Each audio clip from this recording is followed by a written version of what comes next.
Probably, maybe this should have come first because this is going to be kind of an aerial view of what all this is about.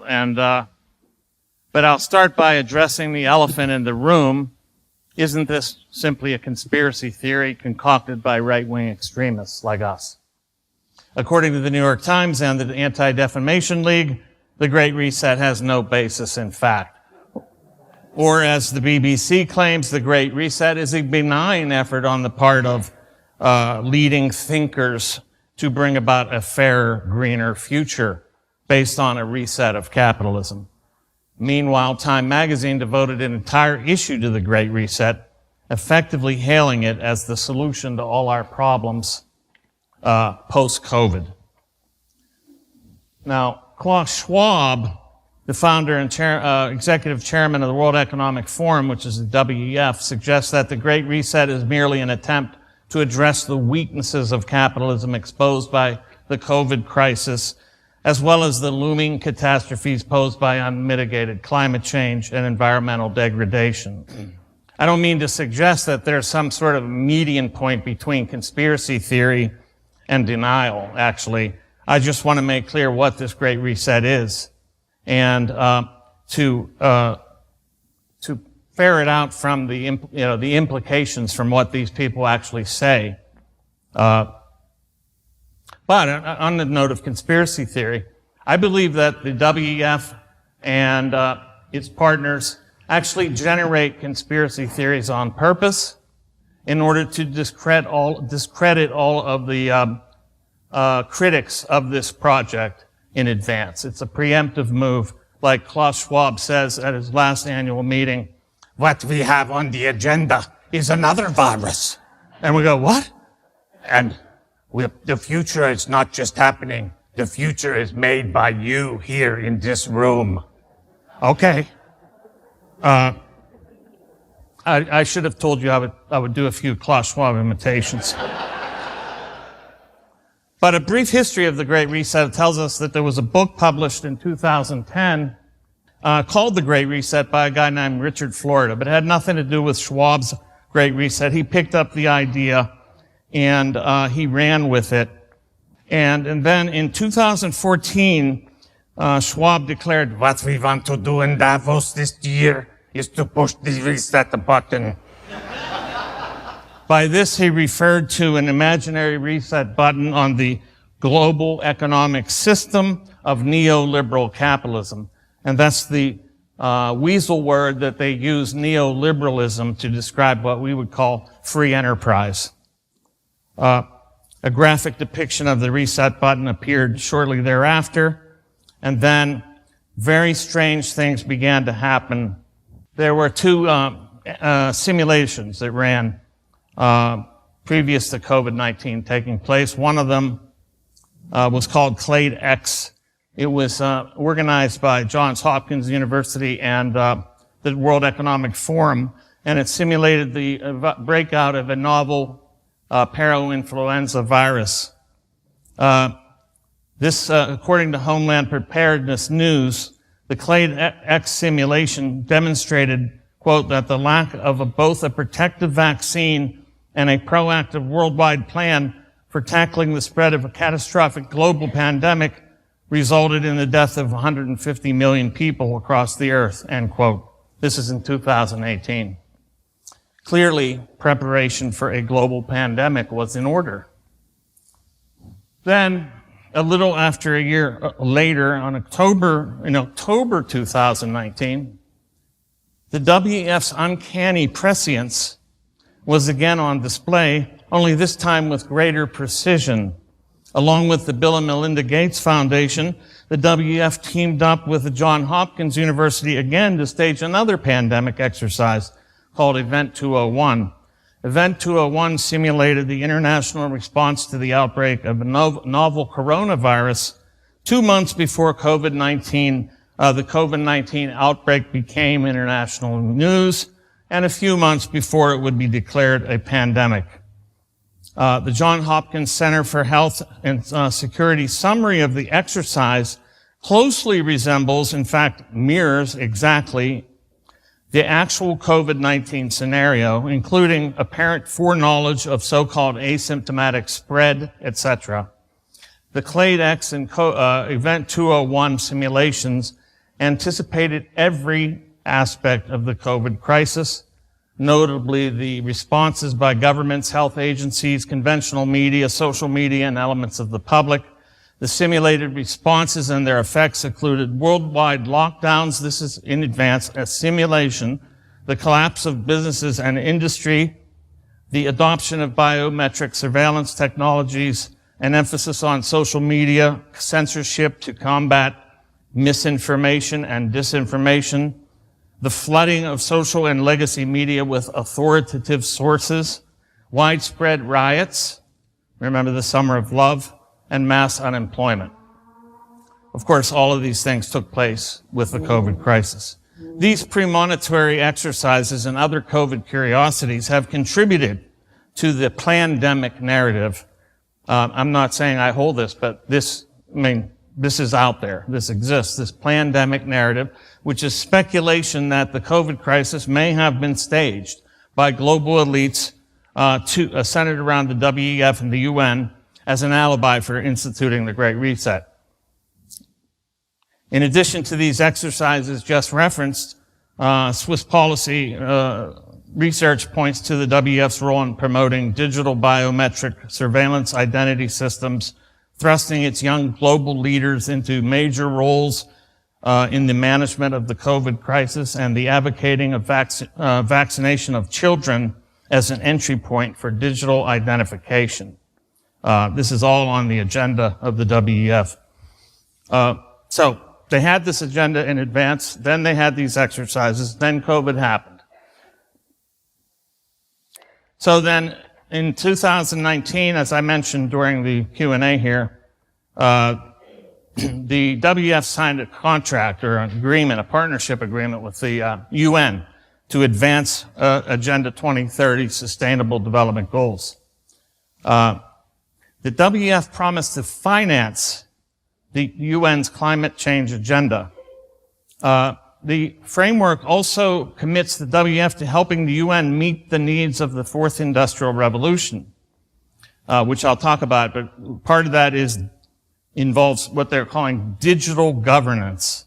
And this is governmentalism that is increasingly outsourced to algorithms, to AI. And this is government by robots, okay? Soft bots, though. Maybe some hard bots, too, in the police. They already instituted those in New York. So then there was the actual forum. They met, the 51st annual meeting of the World Economic Forum delayed and refocused due to the COVID crisis. That was in June of 2020. Then a few months after the launch of the Great Reset in June 2020, which was formally announced by now King Charles, by the way, who's a nutcase, but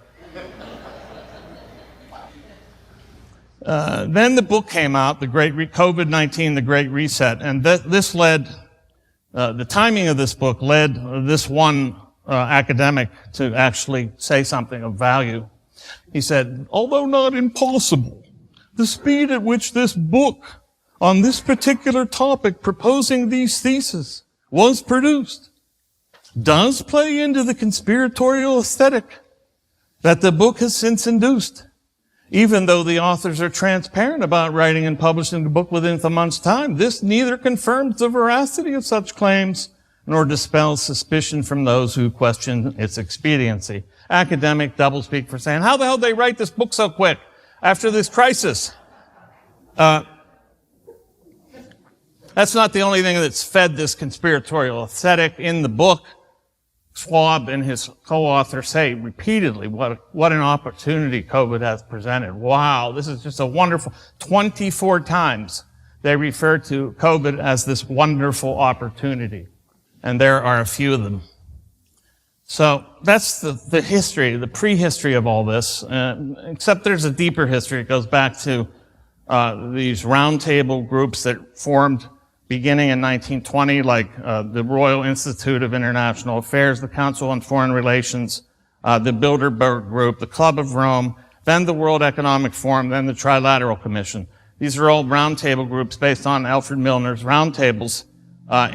This is really where these are all globalist organizations that have been pushing a global agenda for over 100 years. So this reset, it's a reset of everything. This is just an outline of the kind of things they want to reset. It's all domains of human life: economic, environmental, geopolitical, governmental, industrial, technological, social, and individual. And then the Great Reset, the economic system that they want to usher in is called stakeholder capitalism. Now, stakeholder capitalism is a euphemism and doublespeak for this kind of a collusion between the government and the state, and the corporate world, and this kind of a cartel shared monopoly scheme that it establishes. And I'll talk about that in a minute. So we talked about, and somebody's mentioned already, some of the strategic partners. This is really where some people will say, well, the World Economic Forum, they're just a bunch of ineffectual buffoons. They don't have any power. They can't do anything. These globalists are just talking. They go to meetings and nothing happens. That's absolutely untrue. They have signed on 1,000 of the world's top corporations in all the major sectors of the economy, and they're all firmly behind this agenda. BlackRock Inc. is one of the major ones. Larry Fink is the CEO. He sits on the board of trustees of the World Economic Forum, and he is firmly behind the stakeholder capitalism regime, which has as its main mechanism the ESG score. And he declared in 2021 in a letter to CEOs, climate risk is investment risk. And then he effectively said, we have long believed that our clients as shareholders in your company will benefit if you can create enduring sustainable value for all of your stakeholders. As more and more investors choose to tilt their investments toward sustainability-focused companies, the tectonic shift we are seeing will accelerate further. And because this will have such a dramatic impact on how capital is allocated, every management team and board will need to consider how this will impact their company's stock. Translation, if you don't get on board with the sustainability ESG stakeholder regime, you're going to be starved of capital and die on the vine. That's the translation. And this is merely a translation also of Schwab's own admonitions, where he says, every country from the United States to China must participate, and every industry from oil, gas to tech must be transformed.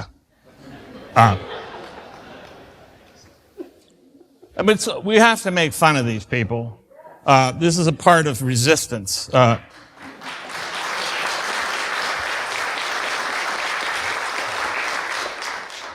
And the ESG, as I'll just sort of fly. There's Schwab's remarks.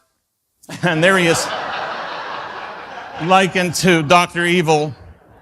And this has been, there was a GM commercial that featured Dr. Evil, and I swear to God they were playing on this Schwab character entirely. That was at the Super Bowl, not this past one, but the one before. So I'm going to sort of skim some of this. This is Larry Fink's, this is the assets under management by BlackRock. They held $10 trillion under management. They're the largest asset manager in the world. And this guy is the tip of the spear driving ESG. So it's not like Schwab is like a quarterback on the field. Okay? He's just executing the plays that are being called down from the booth. And people like Larry Fink, they're kind of like the offensive coordinator. Okay? And then there might be a layer above him who are calling the shots altogether. I'll tell you why. I don't care who they are later.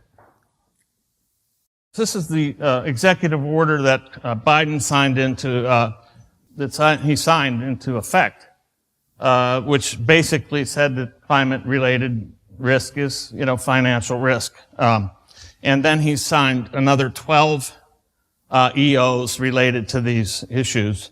And his first veto was exercised in vetoing a bill that would take ESG out of investments of pensions. That was his first veto in office, which just happened recently.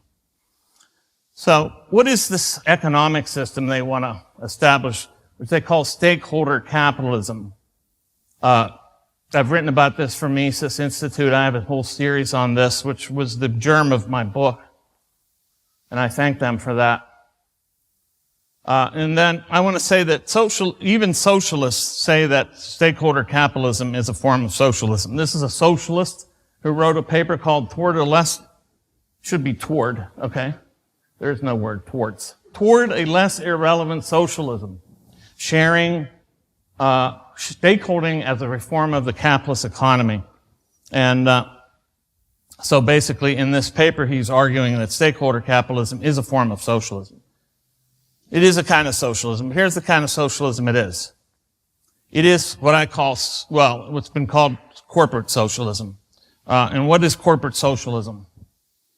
This is the late, great Anthony C. Sutton, Hoover Institute scholar, who wrote about corporate socialism. He said, old John D. Rockefeller and his 19th century fellow capitalists were convinced of one absolute truth, that no great monetary wealth could be accumulated under the impartial rules of a competitive laissez-faire society.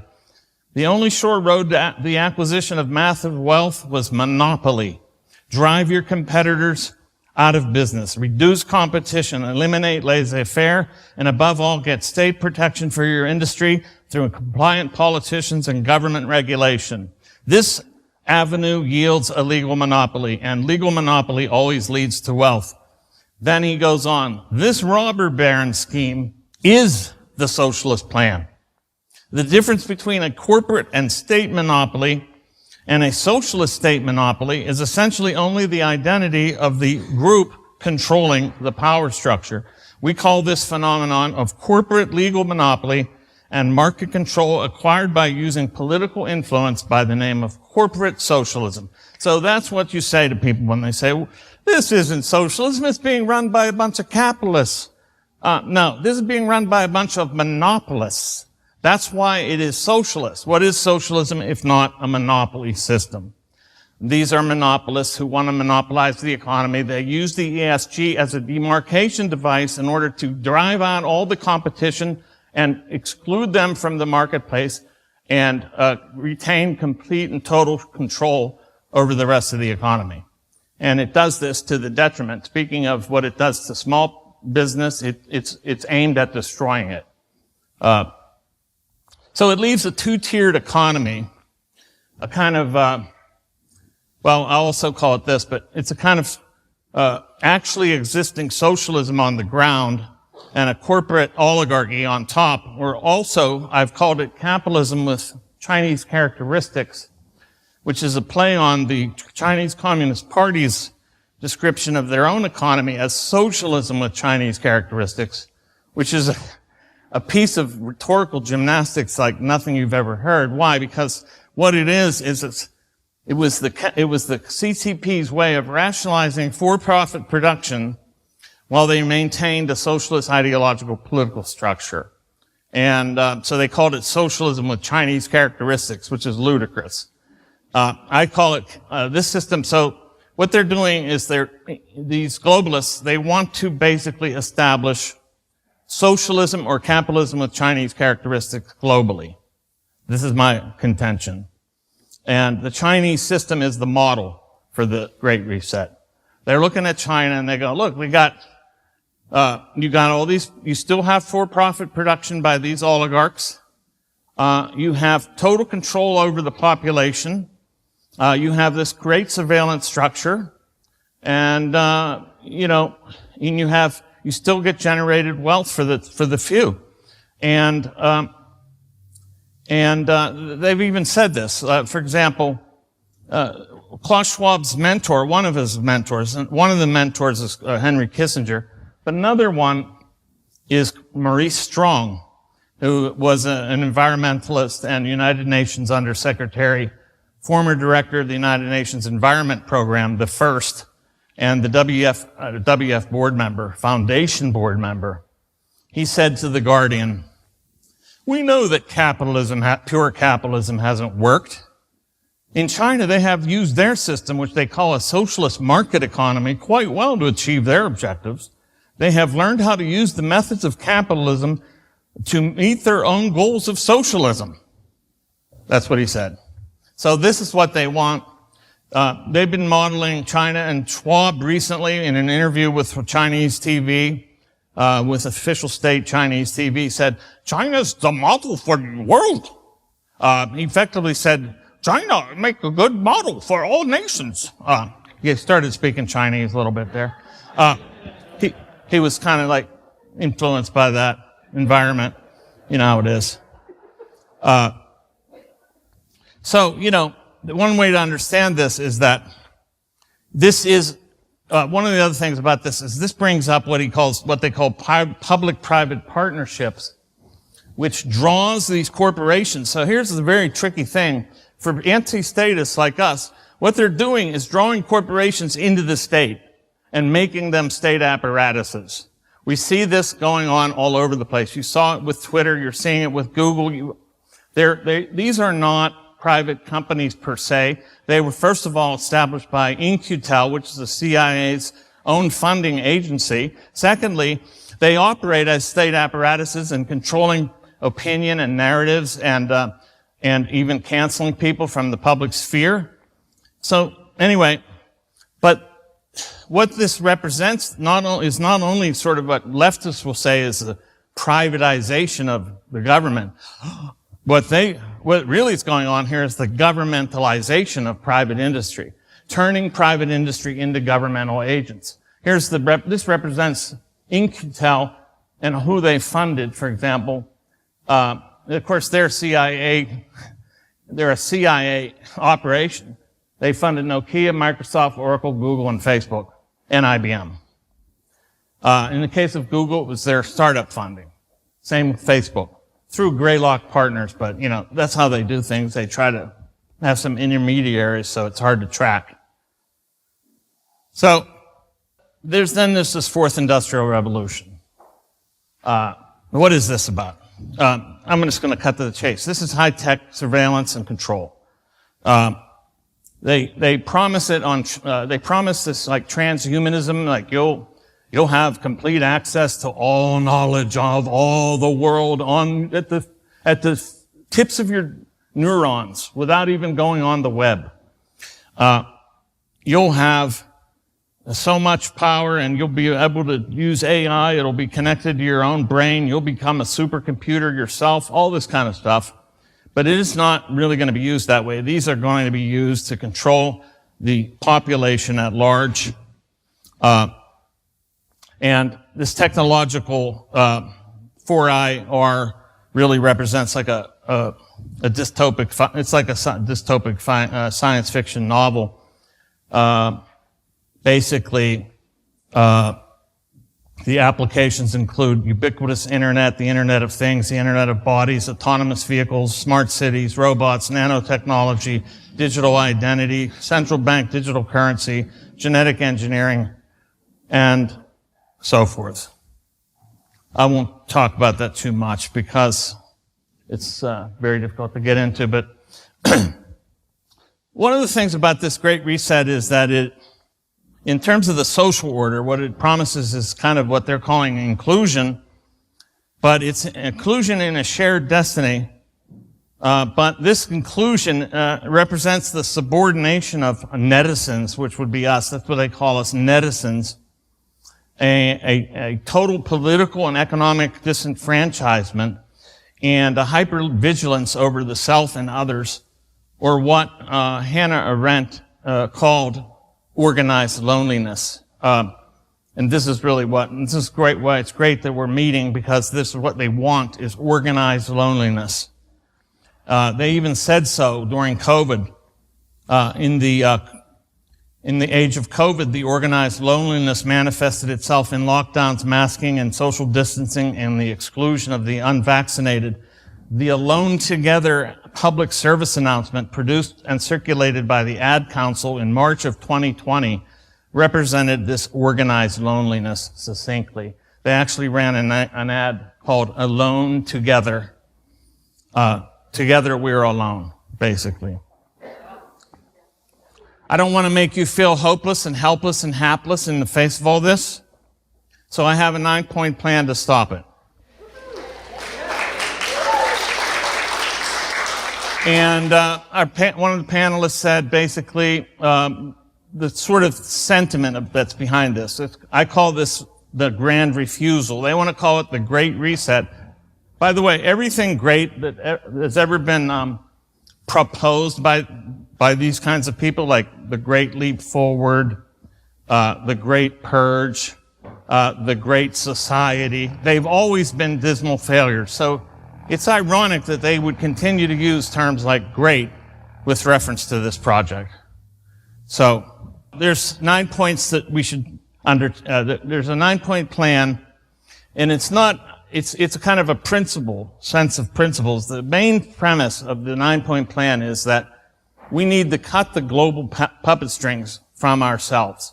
We cannot control necessarily what these people try to do, but we can cut the strings from our bodies and minds. And that's the premise. So the 9-point plan includes refusing the CBDC because it is the closing of the totalitarian circle. If you have to beg, borrow, and steal, and trade and barter and use other currency to avoid the CBDC, do so. Refuse the Internet of Bodies, where they're going to try to install technology on your body and in your body as a way of monitoring your organs and organ systems. Sounds crazy. It's all on the table. Refuse digital identity, which is this is basically a database that will follow you from cradle to grave, not exactly for all of us, but the idea is a complete record of all of your activities, including vaccination status, probably a political profile, etc. Digital identity is a disaster and must refuse it. Inclusion, they'll sell it under the terms inclusion, but inclusion means totalitarianism. When there's no outside of a system, that's totalitarianism. So that's what they are. And then, of course, we have to practice the free market in all our affairs. And that is to say, we must keep the free market alive. Somebody mentioned remnant. I think it was Alan. I think that may be all we are as a remnant. We may not be able to reverse the global agenda ourselves, but we can remain a remnant that will that will pass on to the future a legacy of individual freedom and the principles of the free market and self-determination. That's the very least we can do. We can do better, but that's the very least we must do. Then, of course, divest from any ESG stocks electronically in their asset managers. Remove money from ESG reporting banks, and that includes, like Bank of America. Brian Moynihan is a major pusher of this ESG stakeholder regime. So check out and see if your bank is actually participating in this, and they probably are. We need to make a tectonic shift in the other direction, taking our money away from this beast, because it is a monopoly scheme that's meant to crush and destroy large segments of the economy and well-being. And then, legislation. We saw the first attempt at legislation to curb ESG struck down by Biden. So it's very difficult to. I don't put much hope in legislators to do anything, and unfortunately, they're very much infiltrated. But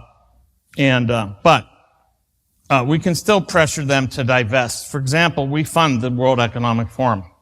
The United States funds it. I mean, this is just unbelievable. This has to stop. And I would say, to go further, we should stop funding the UN and the World Health Organization as well.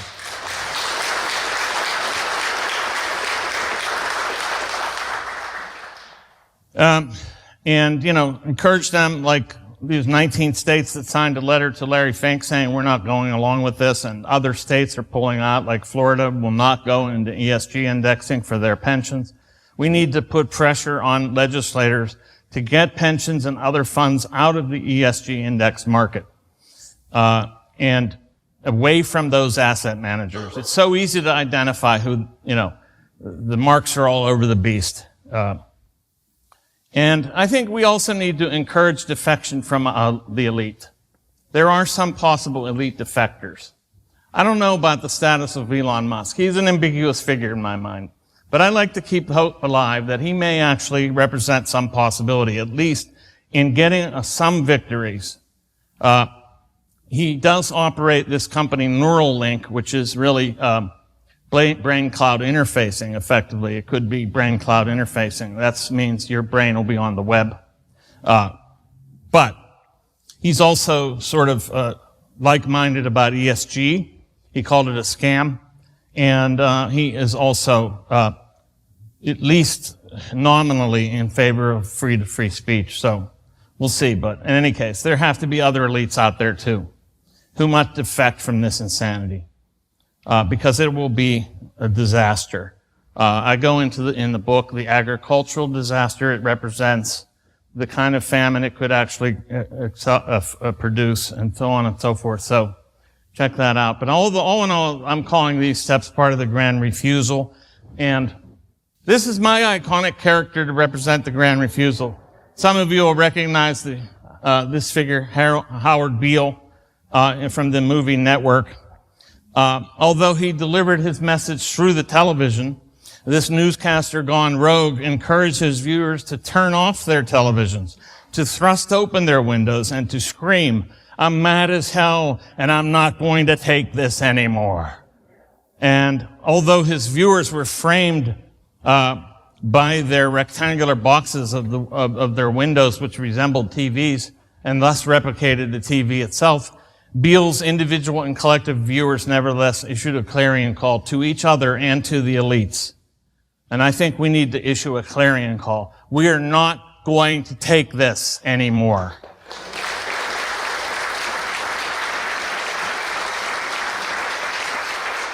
This is not a call for revolution. This is a call for counter-revolution against these revolutionary, subversive elites that are wrecking our society.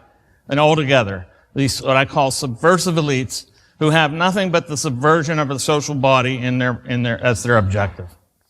So, I would just leave it at that. This isn't a drill. We're not trying to achieve another utopia. We have realistic ideas. We don't look for perfection. We look for sanity, and we look for the continuity of our species. So we are not insane, but they're going to call us that. They're going to call us everything in the book. But we must not allow the elite and their minions to deter us with such epithets. We have a world to save. Thank you.